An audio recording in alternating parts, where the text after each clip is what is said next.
Empezar a grabar. Listo. Ya, entonces habíamos visto, ¿cierto?, estructuras de la célula, ya sabemos, ¿cierto?, la diferencia que hay entre una célula animal y una célula vegetal, ya una célula corriente animal y vegetal. Hemos visto algunas de esas estructuras, ¿cierto? Vimos también los cloroplastos, vimos la función que tenían, ¿cierto?, a nivel de la fotosíntesis. Voy a ver aquí.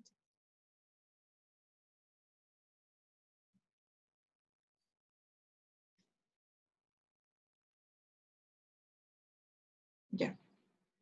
Gaby, si me enviaste la guía, si es posible que me la vuelvas a enviar, por favor. Igual la voy a revisar, pero si por ejemplo alguien me ha enviado la guía y no está su nota, si me la vuelve a enviar, yo voy a inmediatamente a poner la nota, ¿ya? A veces pasa que, no sé, rebotan los correos, o a veces está en borrador o en spam, me quedan las notas, ¿ya? Igual revisé, pero si no está la nota, me la pueden volver a enviar y yo la reviso, como ya revisé todas las guías que me habían enviado, ya no tengo más. Entonces la voy a revisar rápidamente y le voy a poner la nota, ¿ya?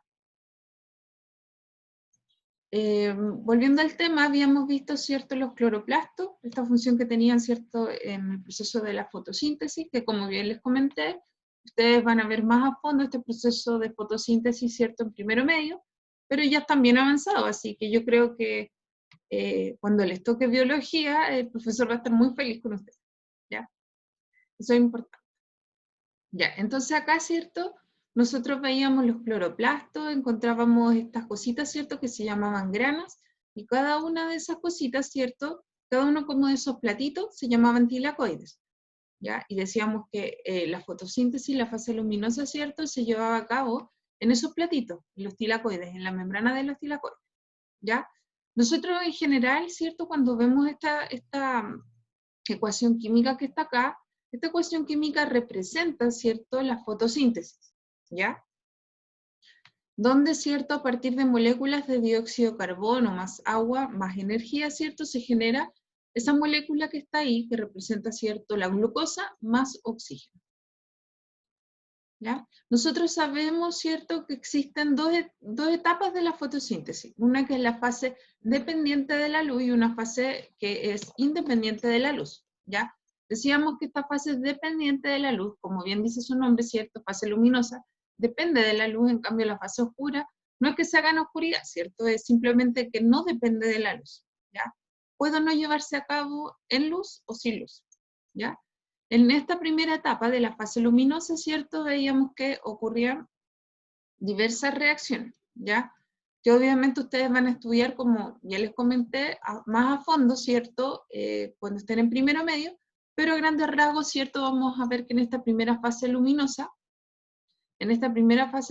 ¿cierto?, va a llegar la luz a la membrana, ¿cierto?, de los tilacoides, ahí está el tilacoide, va a llegar la luz, ¿cierto?, a la membrana de los tilacoides, y va a generar, ¿cierto?, una serie de reacciones, donde van a haber salto de electrones, ¿cierto?, van a saltar así los electrones, ¿ya? Y van a ir, ¿cierto?, a parar una cadena de reacciones que van a estudiar, como bien les dije, más a fondo el otro año, ¿ya? Pero lo importante acá es recordar que la luz llega, va a incidir sobre esta membrana de los tilacoides, y obviamente acá vamos a tener, ¿cierto?, lo que se llama un pigmento fotosintético, ¿cierto?, que llamábamos como, que va a ser como el receptor, ¿cierto?, de estos electrones. ¿Cómo se llamaba ese pigmento? ¿Alguien se acuerda? Clorofila. La clorofila, ¿ya? La clorofila, ¿cierto?, que va a ser ese pigmento que vamos a encontrar en las hojas, ¿cierto?, que van a ser los receptores de estos electrones, ¿ya? Estos electrones luego van a ir a parar a una cadena de reacciones y además, ¿cierto?, va a haber una segunda etapa que a partir de lo que ya se había producido acá, ¿ya? Esos productos, ¿cierto?, que se produjeron acá van a servir para el ciclo de la fase oscura, ¿cierto?, o independiente de la luz. O también lo pueden encontrar después, ¿cierto?, como ciclo de Calvin o la fase de fijación del dióxido de carbono. Entonces acá entra a participar, ¿cierto?, el dióxido de carbono, que es lo que nosotros eliminamos, ¿cierto? Entonces las plantitas, ¿cierto?, a partir de dióxido de carbono, ese dióxido de carbono lo van a fijar y van a producir azúcares. Entonces yo les decía, ¿cierto?, que cuando ustedes, por ejemplo, se comen una papita, se comen una fruta, se están comiendo un reservorio de la planta, ¿ya? Se están comiendo algo que la planta, a través de este proceso, lo ha creado. ¿Ok? Por eso son organismos autótrofos, porque ellos generan su propio alimento que nosotros nos comemos, ¿ya? Entonces, y acá, ¿cierto? Importante también recordar que en esta fase dependiente de la luz, cuando incide la luz, ¿cierto?, sobre la membrana de los tilacoides, vamos a ver, ¿cierto?, que igual se requiere agua, ¿ya? ¿Y qué va a pasar con esta agua? Va a ocurrir un proceso llamado fotólisis. Foto viene de luz y lisis ruptura. Entonces, la luz va a romper esta molécula de agua, ¿ya? Y al romper esa molécula de agua se van a liberar electrones, fíjense ahí, pero también se va a liberar oxígeno. Por lo tanto, ¿cierto? En este proceso de fotosíntesis también vamos a ver que se va a liberar oxígeno. Entonces, lo que yo les decía, ¿cierto?, era que el oxígeno es como un residuo casi de la planta. Se libera, ¿cierto?, como si fuese casi un residuo, algo más, algo que es vital para nosotros, ¿ya? Y que ayuda, Profe, ¿cierto? Dígame. esto siempre me lo he preguntado una y otra vez, pero yo no sé cómo le hacen las plantas para transportar el oxígeno o el llamado aire en todas partes, incluso si no estoy afuera. Eso siempre me lo he preguntado una y otra vez. ¿Cómo es que el oxígeno está en todas partes? Incluso en lugares en donde no hay muchas plantas, como en los desiertos, por ejemplo. Sí, es una buena pregunta. Es una muy buena pregunta, ¿cierto? Ahora, obviamente que nosotros hemos visto los tipos de transporte. ¿Te acuerdas que habíamos visto la difusión simple? Que los gases, por ejemplo, es cosa de... Perdón, chiquillos. Está sonando el celu. Es cosa, por ejemplo, de que ustedes echen perfume y el perfume, ¿cierto?, se empieza a sentir en la casa porque se empieza a difundir, ¿ya?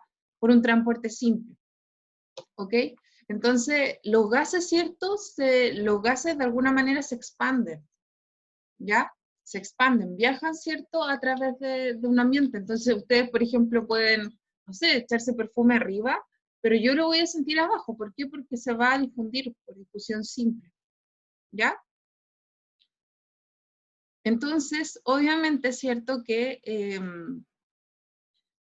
existen diversos procesos. Ahora, existe también lo que nosotros vamos a ver en su momento, ¿cierto?, que son los ciclos. Los ciclos de carbono, ¿cierto?, los ciclos de fijación de nitrógeno. Existen diversos ciclos de producción, ¿cierto?, de oxígeno, ¿ya? Que se llevan a cabo por la misma naturaleza. Ahora, existe una teoría que se llama, se llama Gaia, que habla acerca de que el universo, o sea, bueno, que no el universo, sino que el planeta Tierra es casi como un sistema vivo. Entonces, como si el planeta fuera una persona y que de esa manera se regula, existen como regulación. Entonces, por eso a veces pasan procesos cíclicos, que se enferma, que esa es como una teoría, obviamente, no es que, pero existen varios científicos que están como a favor de esa teoría de que el planeta como que se está regulando y lo cual igual en cierta manera tendría sentido, porque, por ejemplo, con la cantidad, ¿no?, de dióxido de carbono que se produce, ustedes saben que el dióxido de carbono tiene que ver con el calentamiento global. Entonces, la cantidad de dióxido, por ejemplo, de dióxido de carbono que se produce es mucha. Entonces, pero si uno hace un estudio, ve que es mucho menos la cantidad que hay. Entonces, la pregunta es hacia dónde va ese dióxido de carbono, qué está pasando con él, ¿ya? Y una de las teorías es que el planeta se autorregula, lo cual sería bueno, por una parte, porque eso significaría, ¿cierto?, que está bajo, o sea, que igual tiene como el control en cierta manera de todo, pero sería malo porque las empresas quizás se podrían aprovechar de eso y, no sé, pues, dañar más el ecosistema. Entonces, en ese sentido, como que, ya, no me voy tan a la profunda, pero eso es como un poco el análisis del proceso, ¿ya? Ahora, nosotros, ¿cierto? Una de las preguntas, yo creo que varios nos hemos preguntado cómo vemos. ¿Por qué vemos? ¿Por qué vemos los colores, por ejemplo? ¿Qué es lo que estamos viendo? Si realmente lo que nosotros estamos viendo es así o no es así. ¿Ya? Entonces, nosotros cuando, bueno, ustedes vayan ya en primero medio, ¿cierto? Van a ver más a fondo el proceso del ojo, ¿cierto? La estructura del ojo, la física detrás de la luz, ¿cierto? Que son conceptos un poco más, ¿cierto? Más abstractos, que les van a costar un poquito más entender. Pero a grandes rasgos, ¿cierto? Nosotros podemos percibir los colores porque, como bien les decía, es el reflejo de lo que nosotros estamos viendo. Entonces, la luz, ¿cierto? Que es una onda electromagnética que viaja a través del vacío, no hacia el sonido no puede viajar en el vacío, pero sí es cierto la luz que es una onda electromagnética, ¿ya? Esta onda electromagnética va a traer, ¿cierto? Todos los colores, por eso nosotros decimos que la luz blanca, ¿cierto? Posee todos los colores. Y esta luz, ¿cierto? Va a incidir sobre un objeto, en este caso, ¿cierto? Es la planta de Plantas versus Zombies, ¿cierto? Entonces va a incidir, ¿cierto? La luz sobre esta plantita. ¿Y qué va a pasar? Acá se va a reflejar, ¿cierto? Como la planta es verde, se va a reflejar el verde, ¿ya? Esta planta tiene todo menos verde, de hecho, ¿ya?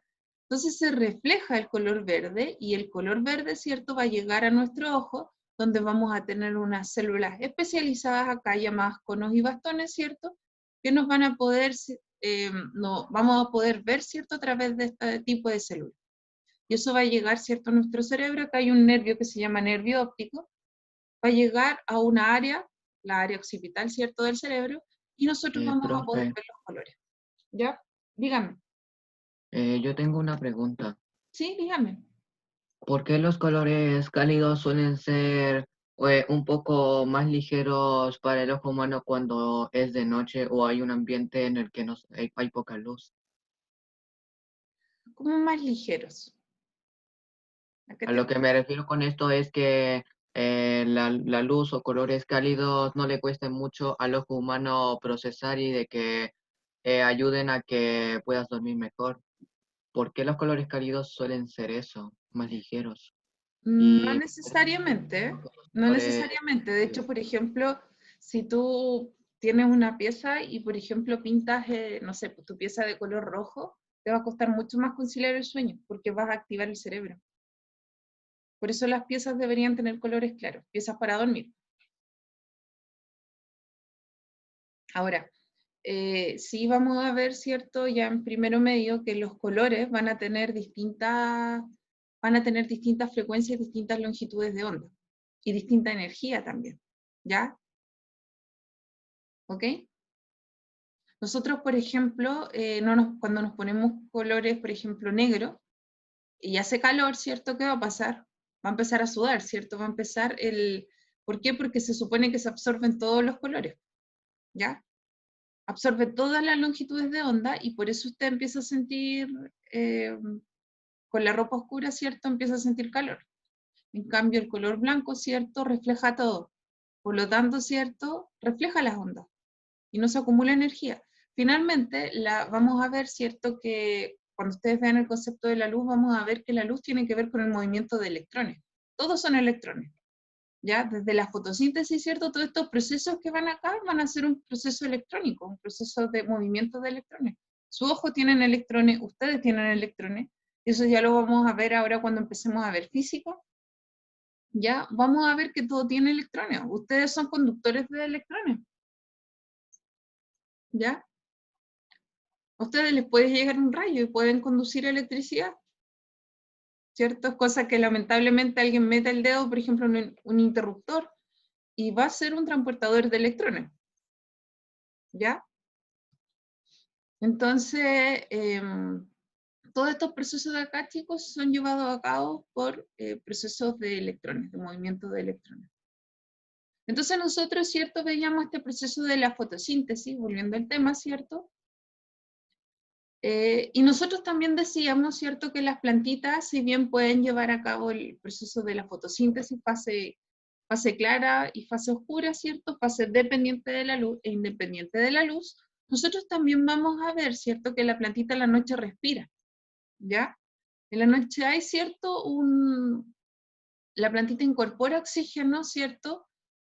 Obviamente como es un ser vivo, va a respirar, ¿ya? Y yo les decía que por eso, por ejemplo, se dice que no hay que tener plantas en las casas. Ahora, obviamente que esto va a afectar, ¿cierto?, en gran escala. Estamos hablando de una plantita, no va a afectar, pero varias plantas, por ejemplo, las abuelitas antes tenían muchas plantas en la casa. Y ahí era como más peligroso. ¿Por qué? Porque le toma el oxígeno del ambiente. Si bien tiene harto oxígeno, ¿cierto? Recuerden que nuestra atmósfera está constituida, ¿cierto?, en un cierto porcentaje de oxígeno. La atmósfera, lo que cubre, ¿cierto?, lo que cubre nuestro planeta. ¿Ok? Esa es la constitución atmosférica.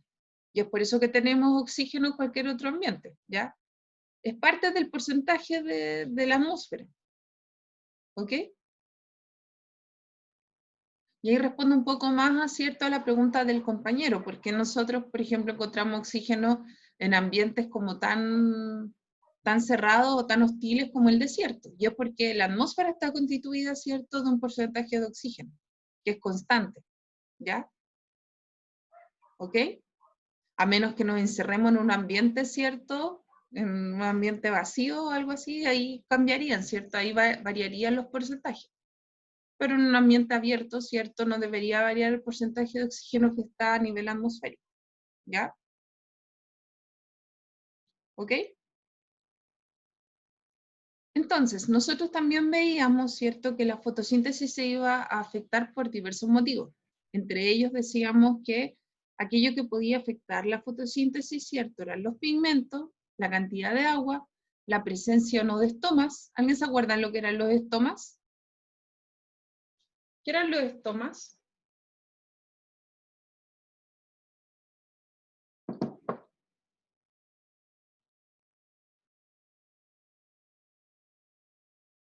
¿Qué eran los estomas, chicos? Por donde se hace el intercambio de gases.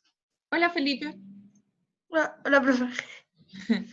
Sí, es donde ocurre, ¿cierto?, el intercambio de gases, exactamente, ¿ya? De hecho, a través de los estomas, que son estos poritos, ¿cierto?, que encontramos en la hoja, ocurre, como bien dice el Felipe, ¿cierto?, el intercambio gaseoso, ¿ya? La entrada de dióxido de carbono y la salida, ¿cierto?, de oxígeno. Y la toma de oxígeno durante la respiración en la noche de la plantita. Ahora también podemos ver, ¿cierto?, que la plantita, obviamente la fotosíntesis se va a ver afectada por la temperatura, ¿ya? Se va a ver afectada también por la intensidad de la luz, ¿ya? Si nosotros, por ejemplo, ponemos una plantita que es de sombra, la ponemos bajo la luz, la vamos a matar, ¿ya? Si la ponemos, por ejemplo, a temperatura muy alta y la plantita no está acostumbrada a esa temperatura, va a morir también, ¿ya? Profe, Dígame.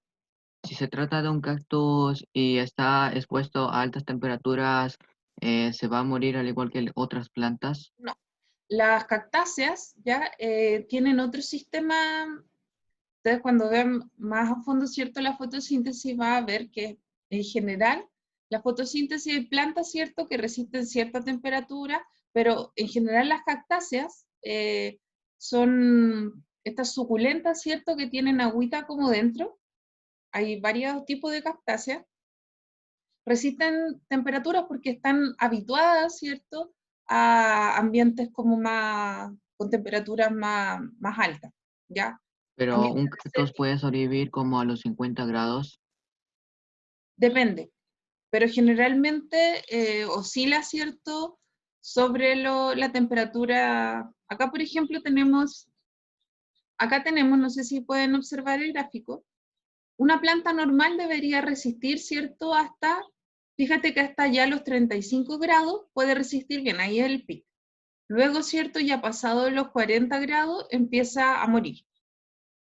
Empieza a morir sus fotosistemas, que ustedes van a ver en primero medio, que es parte, ¿cierto?, de la estructura, ¿cierto?, de todo lo que tiene que ver de fotosíntesis y todo eso. Ya.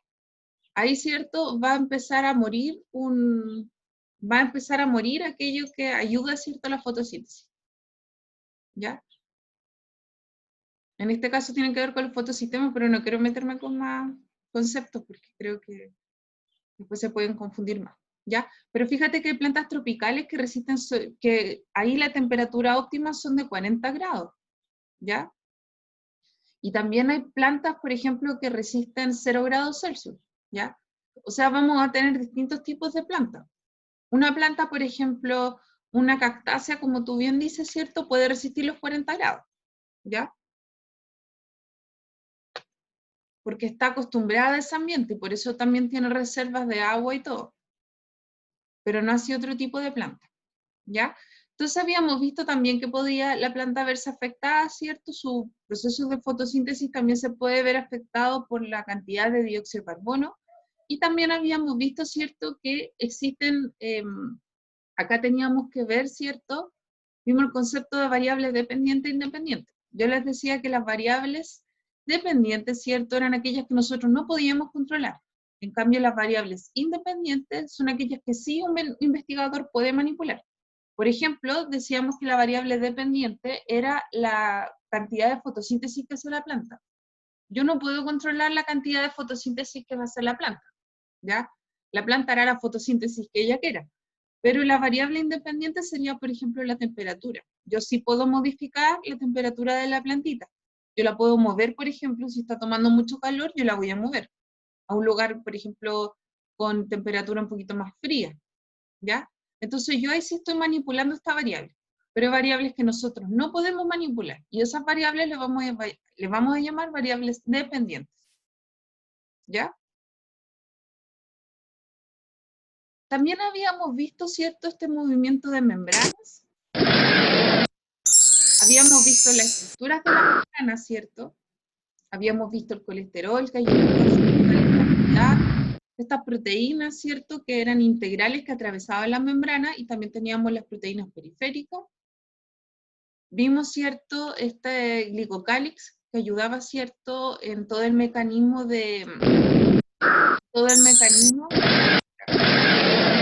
perdón, tanto ruido. El glicocálix, ¿cierto?, que habíamos visto que era un carbohidrato, por eso tiene esas cadenitas, ¿cierto?, azulitas, que representan, ¿cierto?, como un carbohidrato, como azúcares, que van a tener una función fundamental en el sistema inmunológico. Yo les decía que, por ejemplo, no sé, pues cuando hay donación de órganos, es súper importante esta estructura, en todo el reconocimiento de aquello que es mío y aquello que es externo, ¿ya? El colesterol, bueno, les decía, cierto, que el colesterol que muy a menudo, cierto, uno escucha que el colesterol es malo, pero la verdad que forma parte de nuestra estructura. Por lo tanto, no es que sea malo, ya el colesterol en exceso es malo, ¿ok? Entonces ahí teníamos, cierto, estas moléculas de colesterol que estaban unidas a esta membrana fosfolipídica, ¿cierto? Y que le da cierta estabilidad a esta membrana. Habíamos visto eso y vimos, ¿cierto?, todo el tema del transporte de membrana, ¿ya? Hemos visto, ¿cierto?, que existen distintos tipos de transporte de membrana, aquellos que eran a favor del gradiente. Entonces acá teníamos a Tanjiro, ¿cierto?, que iba con las personas. Por lo tanto, ¿cierto?, era un transporte pasivo, pero ¿qué pasaba si Tanjiro iba, ¿cierto?, en contra del gradiente? Decíamos que era un transporte activo, requiere, ¿cierto?, energía para que él pueda traspasar, ¿cierto?, todas estas personas. Veíamos, ¿cierto?, que existían distintos tipos de transporte.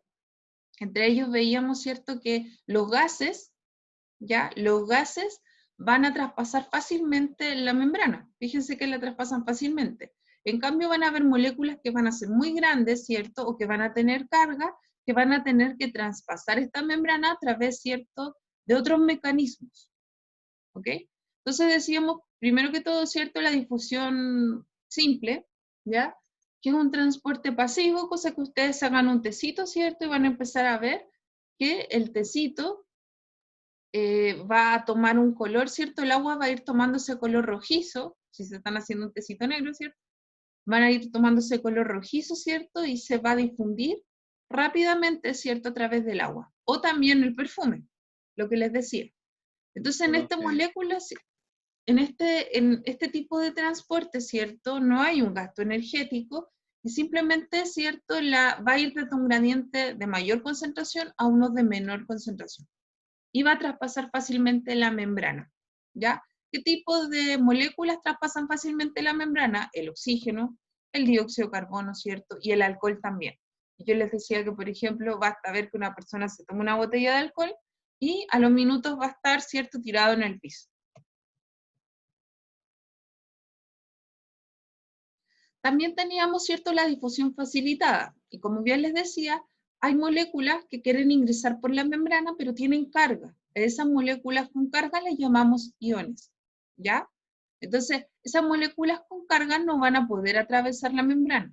Van a tener que pasar a través de estas proteínas, ¿cierto?, que llamábamos integrales, que estaban, ¿cierto?, en nuestra membrana plasmática. Entonces, a través de estas proteínas van a poder entrar, ¿ya?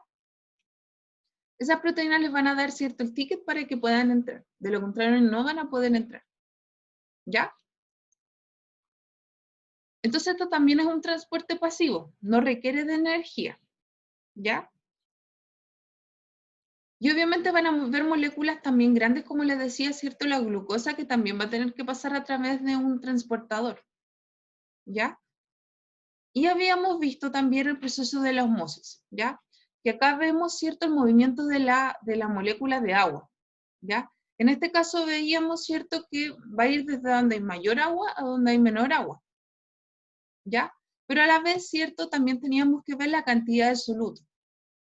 Entonces nosotros, dependiendo, ¿cierto?, de si había mucho soluto, había poco soluto, decíamos, ¿cierto?, hacia dónde se iba a mover. En este caso acá podemos ver, ¿cierto?, este proceso de osmosis, del movimiento de agua. Esa molécula que está ahí, ¿cierto?, es el agua. Y la otra molécula, ¿cierto?, azulita, serían las moléculas de soluto. Entonces nosotros decíamos, ¿cierto?, cuando había, por ejemplo, un medio hipertónico, que habitualmente se utiliza, ¿cierto?, para hacer charqui. Les preguntaba quién come charqui acá. El charqui, ¿cierto?, o todo este proceso que es como donde dejamos la carne secar con sal, ahí vemos un proceso, ¿cierto?, de osmosis. Específicamente, ¿cierto?, dejamos carne, ¿cierto?, en sal, por lo tanto generamos un medio hipertónico, con mucho soluto.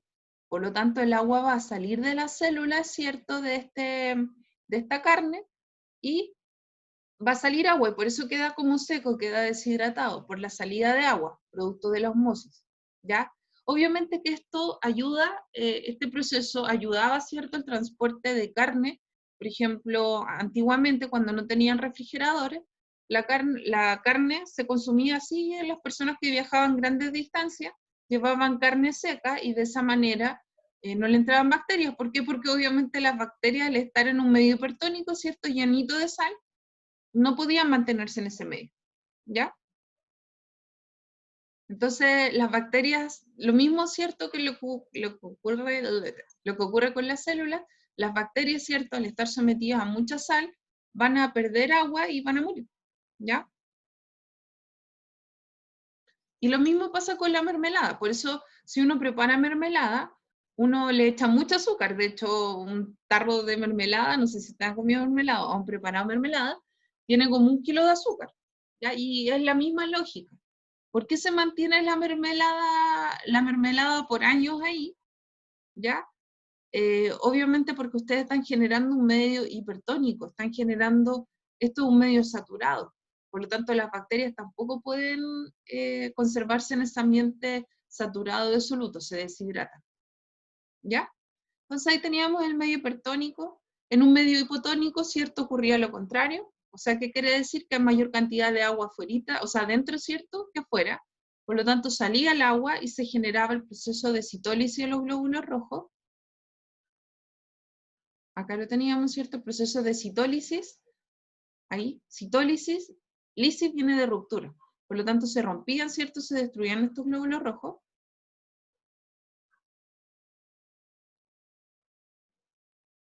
Y acá en las células, ¿cierto?, de vegetales, cuando teníamos, ¿cierto?, un medio hipotónico, quiere decir que había mayor cantidad. Voy a ponerlo acá en la pizarra. Voy a ponerlo nuevamente para las personas que no estuvieron, ¿ya? Nosotros, si teníamos un medio hipotónico, ¿cierto?, ¿qué pasaba acá? La cantidad de agua, Vamos a ponerle H2O, ¿ya? H2O y H2O. Entonces, ¿qué pasaba acá? Nosotros veíamos, ¿cierto?, que cuando había un medio hipo es pequeño, ¿cierto? Cuando había un medio hipotónico, quiere decir que había una mayor cantidad de agua, ¿cierto? Acá afuera, es una flecha, había una mayor cantidad de agua afuera, ¿cierto?, que adentro. ¿Ok? Entonces, con azul vamos a poner corazoncitos, poner muchos corazones. Acá habían 2 corazones y acá habían muchos corazones. Uy, no se ve. Ya.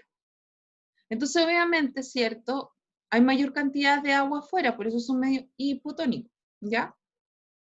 Por lo tanto, ¿qué pasaba acá? Acá pasa, ¿cierto? Que como obviamente hay una membrana acá y hay una diferencia en la cantidad de agua, va a entrar agua. ¿Ya? Va a entrar agua a la célula, en este caso es un glóbulo rojo. Y al entrar agua a esta célula, ¿cierto? Va a entrar tanta agua que va a romper esta estructura. Por eso se llama citólisis. ¿Ya? Va a romper esta estructura, este glóbulo rojo. ¿Ok? En cambio, si vemos lo mismo en la célula vegetal, yo les decía, ¿cierto? Yo les decía que en la célula vegetal, ¿cierto? Vamos a avanzar un poquito, ocurre lo mismo, pero ¿qué estructura, por ejemplo, ayuda a que la célula vegetal no se rompa? Acá lo mismo, ¿cierto? Un medio hipotónico. Acá había harta cantidad de agua afuera, y adentro había un poquito menos de cantidad de agua, ¿cierto? Por lo tanto, ¿cierto? Veíamos que iba a entrar el agua.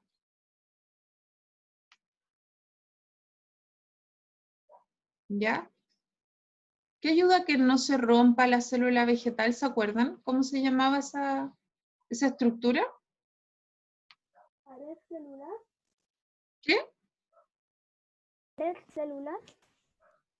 Perfecto. Ya, la pared. Entonces acá, ¿cierto? Nosotros veíamos que el agua entra y genera una presión de turgencia, ¿ya? Genera una presión en esta pared al entrar. En el caso del glóbulo rojo estamos perdidos, ¿cierto? Porque nuestras células no tienen pared celular, por lo tanto se revientan nomás. Pero en el caso, ¿cierto?, de la célula vegetal, en el caso de la célula vegetal, ¿cierto? Como tiene la pared celular evita que explote, ¿ya? Y por eso genera una presión acá, la entrada de agua. Entonces ustedes, por ejemplo, si dejan remojar lechuguita en agua y después se la van a comer, van a sentir súper como crujiente la lechuga, ¿ya? Porque hay una presión en sus paredes, por eso se siente más crujiente, ¿ya? Y veíamos, ¿cierto?, el efecto contrario. Bueno, si es isotónico, se mantiene constante, ¿cierto?, las concentraciones adentro y afuera. Pero en un medio hipertónico, ya les decía, ¿cierto?, es cosa de ver el charqui, ya es cosa de ver el charqui, que va a secar, ¿cierto?, a esta célula. La va a secar, ¿por qué? Porque va a salir agua, ¿ok? Va a salir agua. Y al salir agua, ¿cierto?, recuerden que acá en este caso va a ser menor la cantidad de agua que va a haber, lo voy a poner ahí. Va a ser menor la cantidad de agua que va a haber afuera, ¿cierto?, que adentro. ¿Por qué? Porque afuera hay mucha mayor cantidad de sal. En este caso, si ustedes preparan charqui, ¿cierto?, tienen que echar mucha sal, ¿cierto? O si preparan mermelada también, mucha cantidad de azúcar, mucha cantidad de sal. ¿Ok? Por eso es un medio, ¿cierto?, hipertónico. Entonces ustedes están mucha cantidad, ¿cierto?, de sal. En cambio acá, dentro, ¿cierto?, mucho menos la cantidad, es mayor la cantidad de agua. Por lo tanto va a salir agua, ¿ya? Y se va a secar dentro. Y va a quedar, como ustedes ven el charqui, así, la célula. Y eso, lo que ocurre ahí, ¿cierto?, un proceso de crenación. En el caso, ¿cierto?, de las paredes de la célula vegetal también va a salir, ¿ya? También va a salir. En ese caso tenemos lo que está ahí, ¿cierto? Podríamos ver que hay una vacuola. Entonces, en este caso, también va a salir. Esto es como cuando ustedes alinean la lechuga, ¿cierto? Si ustedes alinean la lechuga y después van a comer la lechuga en la noche y van a ver que va a estar así como latiguda, producto, ¿cierto?, de que salió el agua. ¿Ya? Y en este caso se llama plasmólisis. ¿Ya? Plasmólisis. O sea, también es una ruptura. También ocurre una ruptura acá. ¿Ok?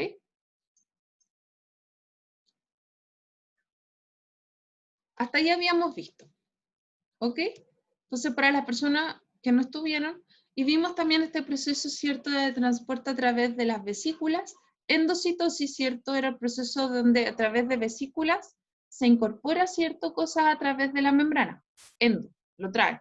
Exto, saca. ¿Ya? Yo les decía que estas vesículas eran como estas pelotitas de la playa, en que ustedes, no sé, se meten en una piscina con agua, ya. Asimismo, imaginémonos estas pelotitas, ¿cierto? A través de esas pelotitas yo puedo ingresar cosas a la célula, adentro de la célula, ¿ya? En ese proceso se va a llamar endocitosis, o yo puedo liberar, ¿cierto? Ahí van ustedes adentro, los puedo liberar, ¿cierto? Hacia afuera de la membrana, ¿ya? Y eso sería un proceso de exocitosis. ¿Ok? Entonces, finalmente nosotros vimos, ¿cierto?, este experimento de las plantas. Hemos visto cada uno de los conceptos importantes para ya abordar este concepto de las plantas, ¿ya? Acá que es importante recordar, ¿cierto?, todo este proceso que hemos visto de la fotosíntesis y de la osmosis, específicamente, lo vamos a utilizar ahora. ¿Para qué? Para ver cómo la planta se alimenta, qué es lo que está ocurriendo en la planta, ¿ya? Entonces, antes de finalizar la clase, voy a hacer un pequeño recorrido, ¿cierto?, dentro de lo que sucede en la planta, ¿ya? Y con eso nos vamos a ir. Entonces, lo que pasa acá tenemos las raíces. Dentro de las raíces vamos a encontrar los pelos reticulares, ya eso los vamos a ir viendo después, pero son estructuras, ¿cierto?, que se encargan de tomar agua y minerales. Entonces, va a subir el agua y los minerales, ¿cierto?, a través de un vaso vascular, porque las plantas igual tienen vasos vasculares llamados xilema, ¿ya? Entonces va a subir, ¿cierto?, esta agua y sales minerales que vamos a llamar savia bruta, ¿ya?, por el xilema. Va a subir hasta la plantita, ¿cierto? Va a pasar acá por un proceso osmótico. Ahora, el agua va a subir por 3 procesos, ¿ya? El agua puede subir, ¿cierto?, por 3 procesos importantes que suceden en el agua, ¿ya? Que es la tensión, la adhesión y la capilaridad, ¿ya? Esos 3 procesos son sumamente importantes para la subida del agua. ¿Por qué? Porque obviamente es súper difícil, ¿cierto?, que el agua escale, porque va en contra de la gravedad. Por lo tanto, ¿cierto?, a través de esos 3 procesos el agua va a ir hacia arriba. Ahora, también es importante recordar que las plantas transpiran, ¿ya? Aunque no lo crean, las plantas también transpiran. Botan gotitas de agua, ¿ok? Bueno, y a través, ¿cierto?, de los estomas nosotros podemos ver ese tema de la pérdida del agua. De hecho, yo les decía que hay un experimento que quieren hacer investigadores, y de hecho ya lo están haciendo, para evitar la sequía, quieren hacer que las plantas tengan menos estomas. Y de hecho eso evitaría, por ejemplo, la pérdida de agua, ¿ya?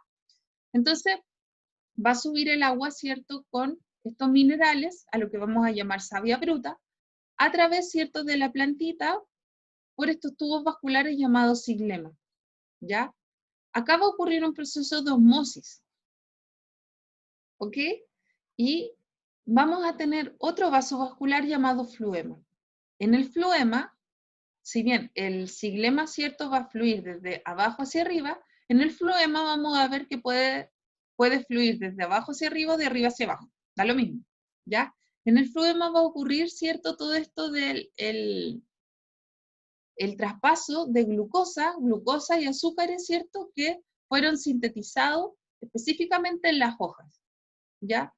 A partir del proceso llamado fotosíntesis que nosotros ya lo llevamos a cabo. Ya lo vimos, ¿cierto? ¿Cómo se lleva a cabo este proceso de fotosíntesis? Sabemos que el proceso de fotosíntesis le ayuda a la plantita, ¿cierto?, a generar glucosa. Entonces esa glucosa que generamos en la hojita, ¿cierto?, se va a traspasar a toda la plantita a través del fluema. ¿Ya? Por lo tanto, Eso vamos a decir que es la savia elaborada. ¿Ya? Savia bruta, agua y minerales que suben a través del xilema. Savia elaborada, ¿cierto? Lo que se genera a partir, ¿cierto?, del proceso fotosintético y se va a llevar a cabo en el fluema. Entonces acá tenemos lo que le estoy diciendo. Con esto ya nos vamos. Acá tenemos el xilema, ¿ya? El xilema, y acá tenemos el fluema. ¿Ok? En el xilema va a subir la savia bruta, ¿cierto?, que es agua y minerales. Acá va a ocurrir un proceso de osmosis, ¿cierto? Y en el fluema, ¿cierto?, se va a generar, a partir de la fotosíntesis, se van a generar azúcares que van a ser traspasados al fluema y que van a permitir el traspaso a toda la plantita de azúcares. ¿Ya? Eso es a grandes rasgos. Y con eso nos vamos hasta el miércoles. ¿Ya? ¿Se entendió o muy complejo?